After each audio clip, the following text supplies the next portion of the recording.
Қайырлы күн, құрметті көрермендер. Бүгін сіздермен осындай өте демді болып шығатын кешкі асқа пельмен дайындайтын боламыз. Ол үшін ең алдымен қамырын илеп дайындап қоятын боламыз. Ол үшін бөлме температурасындағы 1 стақан суға тұзымызды және де жұмыртқамызды салып жақсылап араластырып аламыз.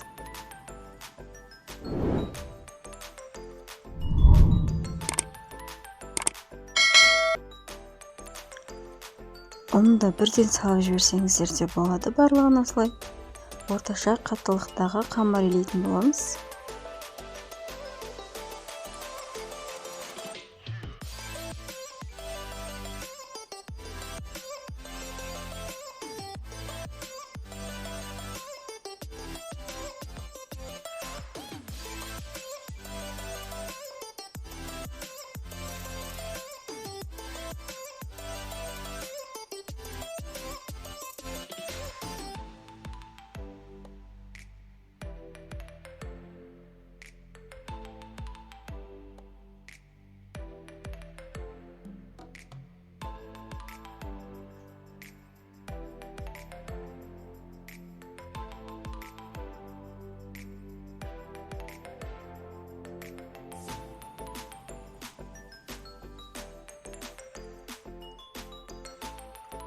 Міне қамырды осылай илеп болған соң, бетін жауып 20 минутқа тұндырып қоятын боламыз.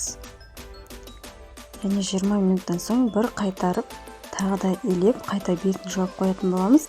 Ол аралықта біз осылай пельменіміздің сорпасын дайындайтын боламыз.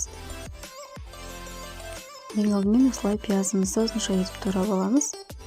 Қалауларыңыз бойынша турай берсеңіздер болады.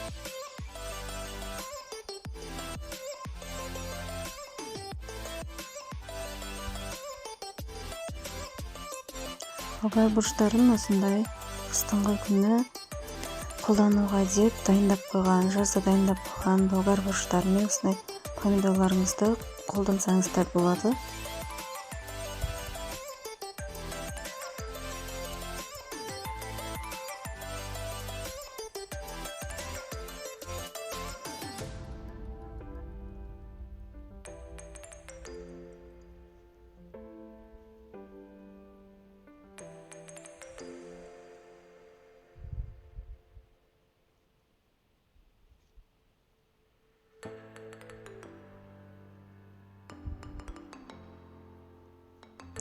Барлық заттарымызды дайындап алдық. Қалаларыңыз бойынша осындай аскөкпенен дәмдеуіштер қолдансаңыздар болады.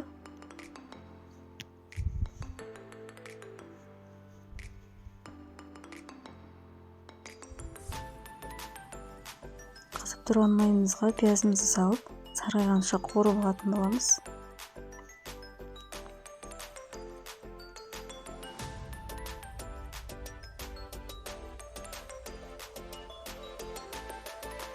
Қалауларыңыз бойынша ет қоссаңыздар болады. Бұл жерде біз пельменнің ішіне фаршы болғандықтан ет қоспаймыз.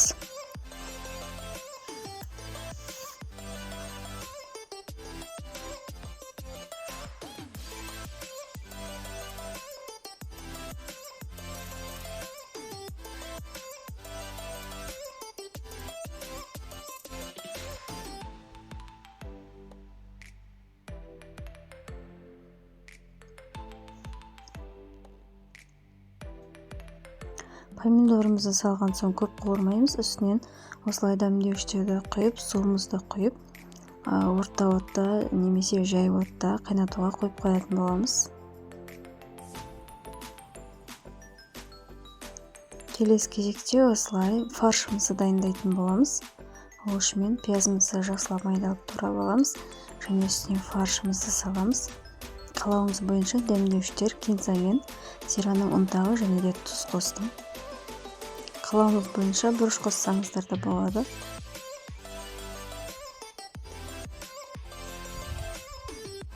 Міне фаршымызды дайындап болған соң, ендігі кезек бізде қамырымызды осылай ең алдымен 2 бөлікке бөліп дайындап аламыз.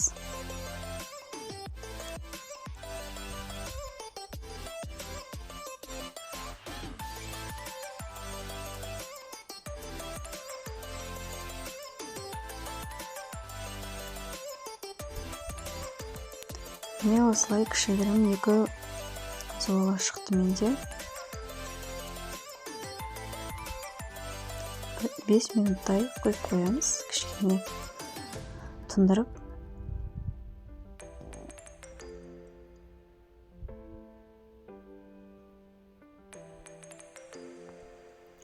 Бастапқы жайып жатқан кезімізде осылай ұнды көбірек сеуе берсеңіздер болады. Қамырымыз бір-біріне жабысып қалмас үшін осылай ұрпақтап отырып жаятын боламыз.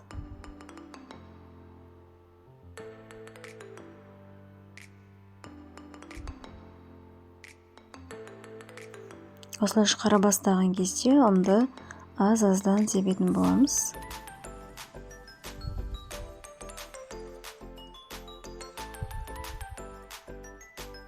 Әйтпесе түйген кезде дұрыстап жабыспай қалуы мүмкін. Пельменді осылай кішкене майдалау жасасаңыз әдемірек шығады.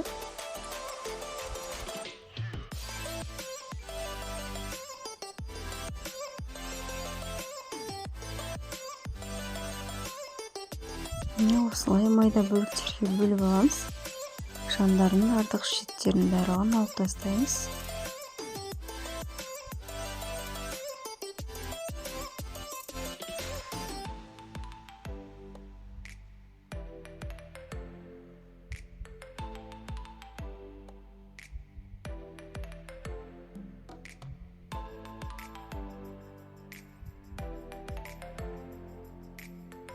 Осымен түйуді бастаймыз. Міне осылай видеода көрсетілгендей керекті фаршымызды қамырымызға салып түйетін боламыз.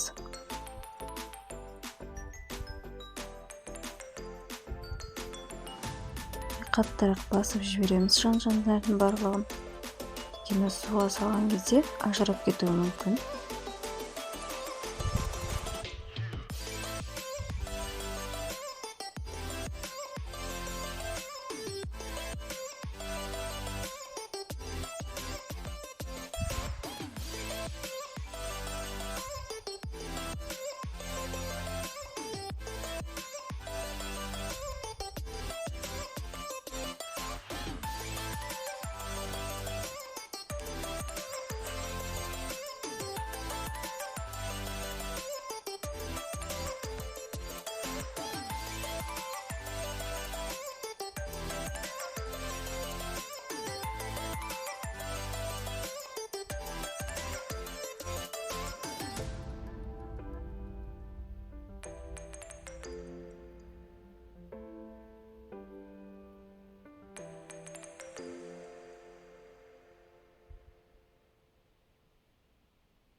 Міне осылай видеода көрсетілгендей барлығын түйіп аласыздар.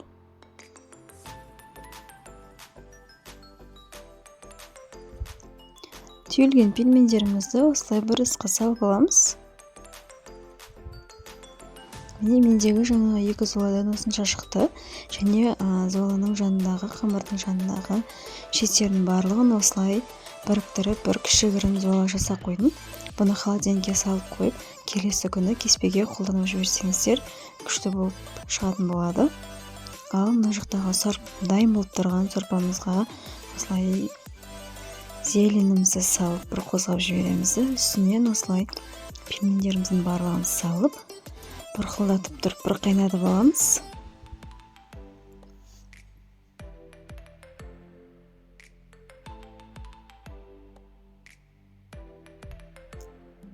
Міне кішкене күтсек, пельменіміздің барлығы осылай бетіне шығып, осылай қайнайды. Қайнаған соң 15 минутқа орта отта жаймен қайнататын боламыз. Қатты қайнатып жіберуге болмайды. Осымен асымыз дайын, баршаңызға ас болсын.